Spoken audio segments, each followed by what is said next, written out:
Have you ever poured your heart into a relationship, given your absolute best to a project, or simply lived with the purest of intentions, only to wake up one day and realize that someone has been using your own light to build a platform for themselves? They borrow your ideas. They cloak themselves in the success derived from your kindness. And the most painful part isn't just what they've taken, it's that they did it while wearing the mask of a friend, a partner, or someone you once trusted completely. If you are feeling this bitter sting right now, please know that you are not alone. In psychology, this isn't just a simple misunderstanding or a minor conflict. It leaves an invisible, yet deep wound. Perhaps lately, you've been feeling an unexplained fatigue or exhaustion. This isn't burnout from working too hard or a lack of sleep. It is the result of your mental energy being consistently drained by toxic connections. It's the exhaustion of having your gut feeling scream warning signs, while your logic tries to defend them out of grace. You chose peace over confrontation, but the price has been the depletion of your own spirit. This video isn't meant to stroke your ego or offer empty platitudes. We are going to dissect the mask of manipulation through the lens of behavioral psychology. Why do your sincerity and kindness so often become targets? How do those who drain your energy actually operate? And most importantly, I'm going to give you a psychological roadmap to not only escape the shadow of this manipulation, but to reclaim ownership of your true value. Take a deep breath. Let's begin. To understand why your kindness is exploited, we need to dismantle a very common myth, that manipulators seek out the weak or naive. The truth in behavioral psychology is the exact opposite. Those with taker traits or narcissistic tendencies rarely target empty people.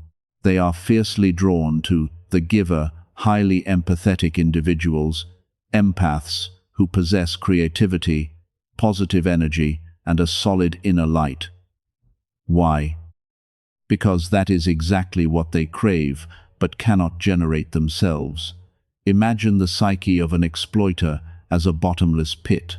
Unlike you, who have the capacity to generate value, joy, and ideas from within, they live with a constant void and perpetual imposter syndrome. To survive and protect their fragile ego, they must find an external light source to lean on, and eventually, to usurp. You weren't targeted because you are inadequate. You were targeted because you hold a wealth of value that they desperately want to possess but lack the ability to build themselves. This draining process rarely begins with an overt attack. On the contrary, manipulators are highly skilled at disarming your defenses through a psychological tactic called mirroring. They enter your life gently, appearing as the most attuned, understanding, and enthusiastic supporter. They praise your kindness, applaud your ideas, and gradually create an illusion of absolute safety. They cleverly position themselves as an indispensable companion, and once you have completely lowered your guard to welcome them into your circle of trust, the true erosion begins. This is when the strategy of borrowing your name and absorbing your light is subtly activated. It doesn't happen overnight. It is a series of boundary violations so small that you easily brush them off. An idea you casually shared at a desk is suddenly presented to a crowd as if it were their own breakthrough. Your silent efforts are cleverly merged into their personal achievements, gradually shifting the pronoun from we to an eventual I. They borrow your credibility, exploit your network, and even use your name as their launching pad. The most terrifying part is that they do all of this with an air of feigned innocence, leaving you wondering if you are simply being too sensitive or petty. Making you doubt yourself is their ultimate weapon to maintain control. When you sense something is off and try to speak up, they subtly flip the script, gaslighting you with phrases like, "I thought we were a team," or "You're overthinking this." This manipulation pushes you into a state of cognitive dissonance. Your brain is constantly torn between believing in the image of the good friend they've painted and the boundary-crossing reality of their actions. Your exhaustion stems directly from these silent internal battles. At this point, you might be agonizing over it. Why did I let this happen? Why didn't I see through them sooner? Please, stop that self-blame immediately. The fact that you didn't recognize the exploitation early on is not a sign of weakness. In psychology, there are concepts known as truth bias and proximity bias. It is human instinct to trust those close to us and to default to the belief that they operate from the same moral framework as we do. You have a sincere heart, so you project that sincerity onto the world around you. You think, I would never do that to them, so surely they wouldn't do that to me. Your mistake wasn't being too kind. It was assuming that everyone has a heart like yours. This stumble is an expensive lesson in discernment, but it is absolutely not proof that your goodness is meaningless. You were targeted because you shine brilliantly, and no matter how cunningly they try to steal that light, they are only walking away with a light bulb. They can never take your power source. When the realization finally sets in that you have been used, the immediate and overwhelming emotion is a profound sense of loss. You look at them standing on a platform built with your bricks, shining in a light that you sparked, and a heavy, suffocating sense of injustice takes hold. You might feel robbed of your time, your creative ideas, your reputation, and perhaps even a core fragment of your identity. It feels as though they have walked away with a piece of your future, but let's look at this through a sharper psychological lens. What did they actually take? They took the byproduct of your brilliance, not the source. They walked away with a few good ideas, a borrowed network, and a copied persona. In psychology, we call this appropriating the external locus. They can take the tangible outputs of your labor, but they absolutely cannot extract your internal locus of control, your intellect, your empathy, your resilience, and the deeply ingrained creative engine that makes you who you are. Imagine a person stealing a single bucket of water from a rushing river and proudly claiming they own the river. They hold a bucket of water that will eventually stagnate, evaporate, and dry up. You, however, are the continuous, flowing current. The core essence of what makes you valuable cannot be downloaded, transferred, or imitated. It is inherently and permanently yours. Now, let's analyze the psychological reality of the person who built their success on your name. From the outside, scrolling through their curated updates, it might look like they are winning. But a foundation built on borrowed bricks is fundamentally unstable. Deep down, they are plagued by the very thing that drove them to use you in the first place, a profound, chronic sense of inadequacy. This is where severe imposter syndrome takes root. They live in a constant state of subconscious anxiety, terrified that the world will eventually look closely and realize the house is entirely empty. They don't possess the internal blueprint required to sustain what they stole. Every time they are praised for an idea that was originally yours, it does not bring them true satisfaction. Rather, it only reinforces their secret, gnawing knowledge that they are a fraud. They are trapped in a psychological prison of their own making, entirely dependent on the external validation of a facade they cannot independently maintain. Anything built on inauthenticity carries the seeds of its own collapse because it has no genuine roots. Understanding this dynamic is the absolute key to unlocking your own freedom. Right now, a significant portion of your cognitive energy is likely tied up in monitoring their journey. You might find yourself checking to see if they have been exposed, waiting for karma to finally strike, or agonizing in the quiet hours of the night over why they haven't offered you a sincere apology. This is deeply human, driven by what psychologists call the sunk cost fallacy. You invested so much of your heart and time into them, and your brain is desperately trying to balance the emotional ledger. But every moment you spend looking in their rearview mirror is a moment you are not steering your own life. We often believe that healing requires closure, and we mistakenly assume that closure must be handed to us in the form of an apology from the one who caused the pain. However, demanding an apology from an exploiter is like going to a dry well and being angry that there is no water. They cannot give you closure because acknowledging their wrongdoing would shatter the incredibly fragile, false ego they have constructed. True closure is not something they grant you. It is a boundary you create for yourself. It requires the practice of radical acceptance, accepting the reality that you were used, that it was deeply unfair, and that they may never take accountability. By radically accepting this, you stop fighting a past you cannot change. You make the conscious, empowering decision to say, "I no longer require your validation to know my worth, and I no longer need your apology to heal." The paradigm shift happens when you realize you haven't lost your potential, you have merely lost a parasite. The space they previously occupied in your life, and the vast amounts of emotional energy they constantly drained from you, is now entirely yours to reclaim. You are standing at a critical psychological juncture. You can choose to remain tethered to the narrative of betrayal, or you can recognize that what you actually lost was an illusion. What you kept is everything that truly matters. When you finally stop focusing on the bricks they stole, you will suddenly realize you still hold the entire architectural blueprint in your mind. You can always build again, and this time, you will build with walls that protect your peace.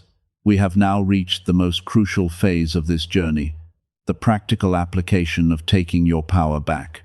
Moving from the intellectual understanding of being exploited to the actual practice of protecting yourself requires a fundamental shift in how you operate in the world.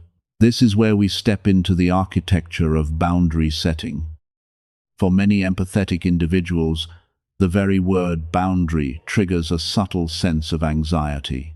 We have been culturally and often structurally conditioned to believe that setting limits is synonymous with being selfish, cold, or uncooperative. You might envision a boundary as a massive, impenetrable brick wall that isolates you from the rest of the world. But in psychological terms, a healthy boundary is not a wall, it is a smart filter. Think of it like the immune system of your psyche.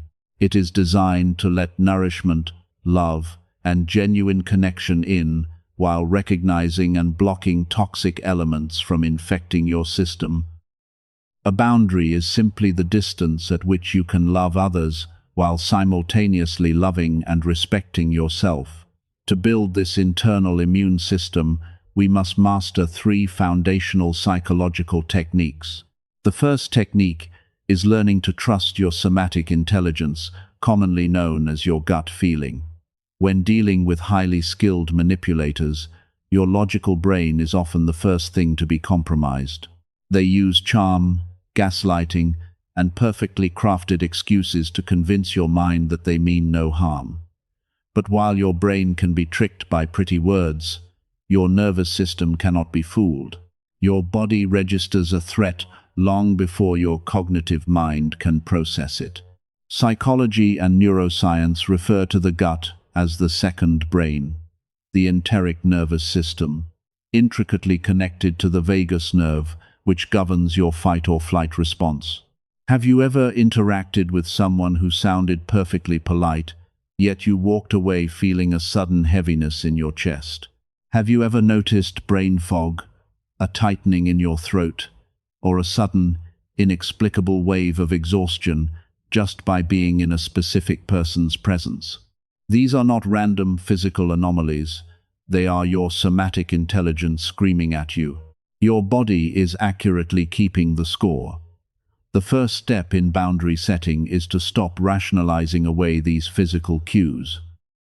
When your stomach drops, or when your energy plummets around someone, you must treat that physiological response as undeniable data.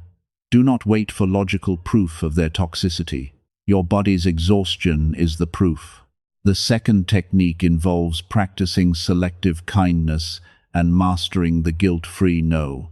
The most paralyzing obstacle for a natural giver is the deep-seated guilt associated with denying someone access to their energy.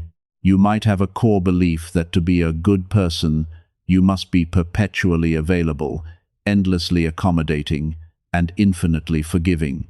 But unbounded kindness without discernment is not a virtue. It is a form of self-abandonment. You must realize that saying no to a parasitic dynamic is actually saying an emphatic yes to your own well-being, your creative potential, and your future. No is a complete sentence. It does not require a lengthy justification, an apology, or a negotiation. When you begin to implement this, you will likely experience pushback. In behavioral psychology, this is known as an extinction burst. When a manipulator realizes that their usual tactics to extract your energy are no longer working, their initial reaction isn't to respect your new boundary. They will actually push harder, act offended, or play the victim to force you back into compliance. You must anticipate this extinction burst and hold the line. You do not have to become a bitter or closed-off person to protect yourself. Think of it like putting a lock on the front door of your house. Having a lock doesn't mean you hate people. It simply means you, and only you, get to decide who has earned the right to sit at your table. This brings us to the third and perhaps most transformative technique: conducting a relational audit and reshaping your social circle. We are the psychological average of the people we allow into our closest proximity. If you surround yourself with energy vampires, your baseline state will be exhaustion. To rebuild your life post-exploitation, you must take a hard, objective look at your current relationships and categorize them. Ask yourself, who in my life genuinely celebrates my successes and who merely tolerates them? Who asks about my well-being with genuine curiosity and who only calls when they need a favor? Who leaves me feeling energized and who leaves me feeling utterly depleted? You do not necessarily need to have dramatic, cinematic confrontations to remove toxic people from your life. Often, the most powerful boundary is simply a quiet withdrawal of access. You stop over-explaining. You stop offering your ideas for free. You delay your response times. You gradually reduce their real estate in your mental and emotional world. As you begin to starve these one-sided relationships of your energy, they will naturally wither and fall away, because a parasite cannot survive without a willing host. By clearing out the psychological clutter of people who merely use you, you create an intentional vacuum. And nature abhors a vacuum. This newly, fiercely protected space will allow you to attract and cultivate relationships based on mutual reciprocity. You will begin to draw in people who are inspired by your light, rather than those who wish to steal it to illuminate their own darkness. Establishing these boundaries is not a one-time event. It is a daily practice of radical self-respect. It is the profound realization that your energy is a finite, deeply valuable currency, and from this day forward, you are the sole governor of how it is spent. Once you have fortified your boundaries and cleared the emotional debris of those who sought to drain you, a profound shift occurs in your psychological landscape. You transition from survival mode into what psychology often refers to as the stage of integration and awakening. This is the peace after the storm, the quiet dawn following a long, exhausting night. For a long time, the trauma of being used likely kept your nervous system in a state of hyper-arousal. You were angry, hyper-vigilant, and perhaps consumed by a burning desire to prove your worth, to expose the truth, or to demand justice. But as you practice radical acceptance and enforce your new boundaries, you will notice a remarkable quiet settling over your mind. The compulsive need to check on their life fades. The urge to construct elaborate arguments in your head to defend your character simply evaporates. This is the arrival of true, liberating indifference. You reach a point where you genuinely no longer care about the false empire they are trying to build. You understand that they are trapped in a cycle of their own inadequacy, and you are finally free from the burden of carrying their psychological baggage. The heavy, suffocating weight you carried in your chest, the one you couldn't quite identify, is lifted. In its place, you discover a deep, unshakable calm. You no longer need to shout your truth from the rooftops because you finally feel completely secure in knowing it yourself. You do not need an audience to validate your reality anymore. It is in this quiet space that you encounter a powerful paradox. The very experience of being exploited, which was designed to diminish you, has actually become the ultimate catalyst for your self-actualization. When your light was taken for granted, it forced you to retreat into the darkest parts of yourself, find the switch, and turn it back on with your own hands. You were forced to critically examine your self-worth, to question your blind spots, and to rebuild your identity on a foundation of unyielding self-respect. Psychology terms this phenomenon post-traumatic growth. It is the positive psychological change experienced as a result of struggling with highly challenging life circumstances. You didn't just bounce back to who you were, you catapulted into a higher state of functioning. The betrayal shattered your previous, somewhat naive worldview, forcing you to construct a much more sophisticated understanding of human behavior. You now possess a refined radar for manipulation, able to spot the subtle inconsistencies and red flags of a taker from a mile away. This isn't paranoia, it is elevated perception. They thought they were extracting your value, but they were merely the friction required to sharpen your intuition. Because of their betrayal, you now possess a level of self-awareness and emotional intelligence that cannot be taught in textbooks. You know exactly what you bring to the table, and more importantly, you know exactly what you will no longer tolerate. Your internal locus of control is now forged in iron. The painful realization of being used did not destroy your foundation. It cleared away the fragile illusions, leaving only bedrock. Often, when people experience deep betrayal, they fear that the ordeal has permanently broken them. You might be afraid that this experience has turned you into a cold, cynical, and guarded person. But true psychological maturity is not about shutting the world out. It is about engaging with the world with your eyes wide open. You are not killing the giver inside of you. Instead, you are evolving. You are transitioning from being blindly accommodating to being consciously generous. Your kindness is no longer an automatic reflex triggered by guilt or the desire to be liked. It is a deliberate, powerful choice. You still retain your warm heart, your deep empathy, and your creative spirit, but they are now protected by a brilliant, discerning mind. You have learned that your empathy is a privilege, a sacred gift that must be earned through mutual respect and genuine reciprocity, not a free commodity for anyone to consume. This awakening is your rebirth.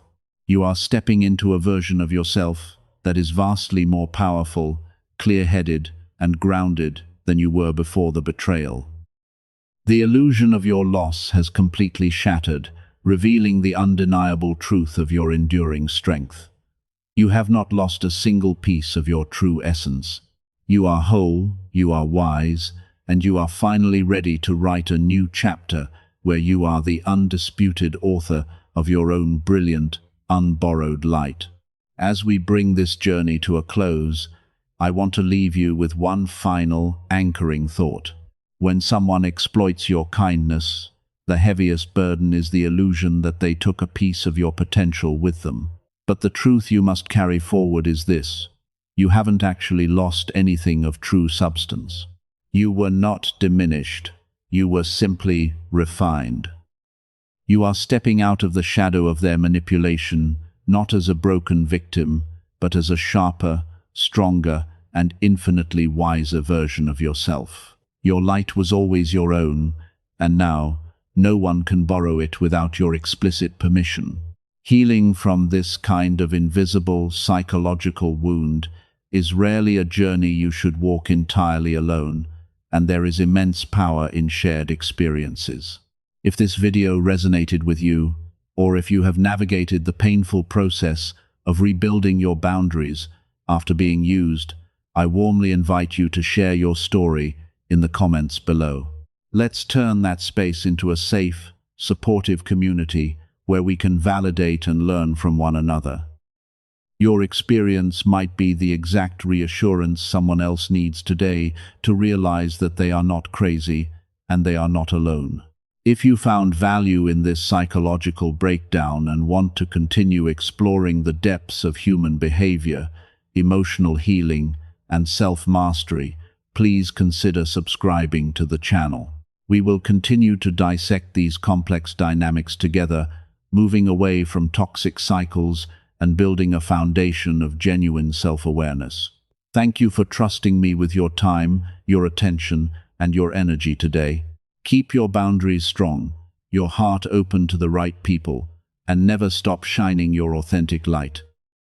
Take care, and I will see you in the next video.